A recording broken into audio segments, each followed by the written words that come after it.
皆様こんにちは、サイバです。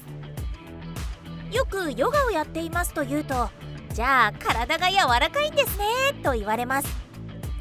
ヨガをやっている方であれば一度は言われたことはあるのではないでしょうか。いや、だからヨガはストレッチじゃなくてもっと深いのよ。どう深いの？同じじゃん。ヨガはもっと心を解放させ、魂に働きかけるものなの。このようにヨガとストレッチは違うと頭では分かっていても、いざそれをきちんと説明できるかといえばなかなか難しいですよね。いずれにしてもそれだけヨガイコールストレッチのイメージが強いのだと思います。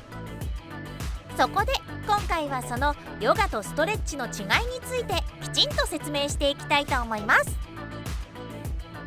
そもそもどうしてヨガとストレッチは同じものと思われるのでしょうか。それは柔軟性の向上を目的にストレッチを今のような形で普及させたボブ・アンダーソンがヨガのポーズを参考にしてストレッチを考案したからだと言われています。そう考えるとヨガとストレッチは似ていて当然なのですね。しかし似ているからといってそれは同じという意味ではありません。似ているのはあくまでも見た目であって、それぞれの目的は異なります。ヨガとストレッチには似たようなポーズがたくさんありますが、何がどう違うのでしょう。ストレッチに関しては皆さんご存知の通り、筋肉を伸ばすことを目的としています。ストレッチのおかげで可動域が広がり、身体的なパフォーマンスが向上したり、疲労して縮こまった筋肉を伸ばしてあげることで張りやこりを改善してくれる効果があります。それに対してヨガの方は前回の動画を思い出してほしいのですが、もともとヨガが誕生するようになった経緯はインダス川流域で蔓延していたストレスを何とかしたいという思いからでしたね。つまりヨガのポーズは一見するとストレッチと同じなのですが、その根本はストレスの軽減をはじめとするより精神面への効果を目的としたものなのです。なぜ同じポーズでもストレッチは筋肉に効果があってヨガは精神に効くのでしょうか。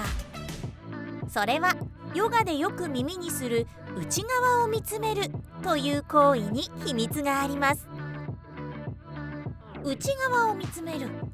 なんだか難しそうと思われるかもしれませんが、そんなことはありません。この内側とは筋肉を含む体に対して内側にあるもの、つまり心の状態を指しています。つまり一見すると同じポーズでもストレッチの場合は外側にある筋肉の伸びを意識して行いますが、ヨガではその筋肉の伸びによってもたらされるリラックス感などの心の変化を重視します。ストレッチで筋肉伸びたー。で、今のあなたの心境は？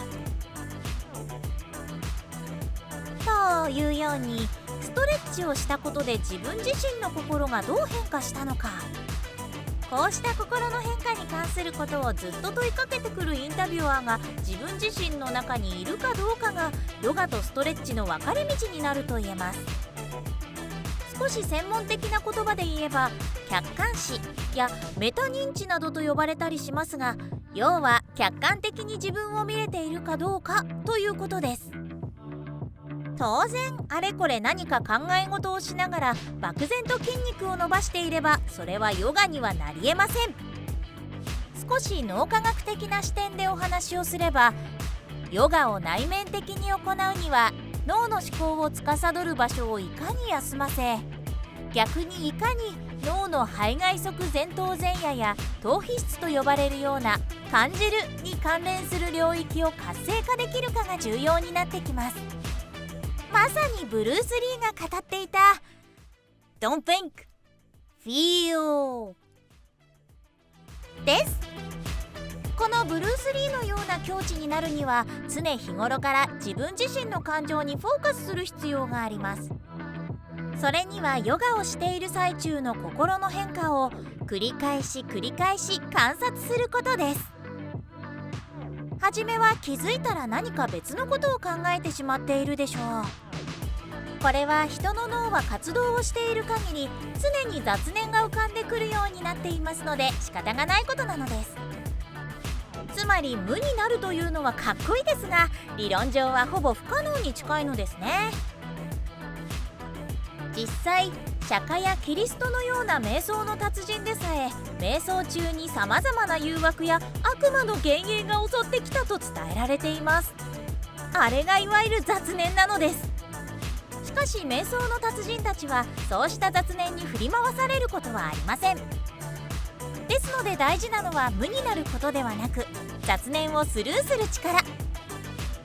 雑念が浮かんだらいち早くそのことに気づき、また心の変化に意識を向ける。地味ですがこの雑念に振り回されている自分に気づき、思考モードから感じるモードへとスイッチさせることこそが振り回されない生き方なのです。とこのように雑念気づき集中という一連の流れを習慣化していけば、やがて先ほどご説明した脳の感じるエリアが刺激を受け続け、筋トレ後の筋肉のようにパンプアップしてくることが最近の研究で明らかになってきました。裏を返せば雑念に振り回されない生き方には脳の強化が必須ということになります。以上、内側を見つめることの重要性についてご説明をさせていただきましたが、いかがでしたでしょうか。ストレッチで筋肉を伸ばしたなら、そこに心の変化を観察するという一工夫を付け加えるだけで全く違う世界が広がっていきますよ。さて、前置きはここまで。